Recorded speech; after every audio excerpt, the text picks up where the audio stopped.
ক্লাসের নতুন ছাত্রী, ওর নাম অ্যানি। আজকে থেকেও আমাদের সাথে পড়বে। ও অ্যানি। ভাই আমি ওকে কোথাও দেখেছি মনে হচ্ছে। এত সুন্দর মেয়ে স্বপ্নেও দেখতে পারিস। চলো এই চ্যাপ্টারের প্রশ্নগুলো তাড়াতাড়ি করে লিখে ফেল। Okay ma'am. আরে আমার কাছে তো কলমই নেই, যাই জাদু করে একটা কলম নিয়ে এসি। ম্যাম আমার লেখা শেষ। বাচ্চা আমি তোমাদেরকে সব প্রশ্ন উত্তর লিখতে বলেছি। হ্যাঁ ম্যাম, আমার সব প্রশ্ন উত্তর লেখাই শেষ। এত তাড়াতাড়ি? ভাই বলেছিলাম না এই মেয়ের মধ্যে কোনো গড়বড় আছে।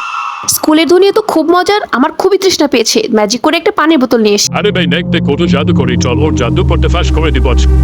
কে তুমি? আমাকে বিরক্ত করো না, চলে যাও তোমরা এখান থেকে। আমরা নিজের চোখে তোমাকে জাদু করতে দেখেছি। আরে ওরা তো সব জেনে গেল। আমাদের সাথে মিথ্যা বলছো। করে হলো আমার গায়ে হাত তোলার, তোমাদেরকে এখনই ব্যানিশ করে দিব। আরে ভাই আমি এক বইতে দেখেছিলাম এই অ্যানি কে। আরে ওরা তো আমার সম্পর্কে সবকিছু জেনে গেছে, আমাকে এখনই কিছু একটা করতে হবে। জাদু দিয়ে ওদের মাথা থেকে সবকিছু মুছে ফেলবো। আরে আমি এখানে কি করছি, চল চল জায়গায় গিয়ে বস। এখন আমার সম্পর্কে এখানে আর কেউ কিছু জানে না।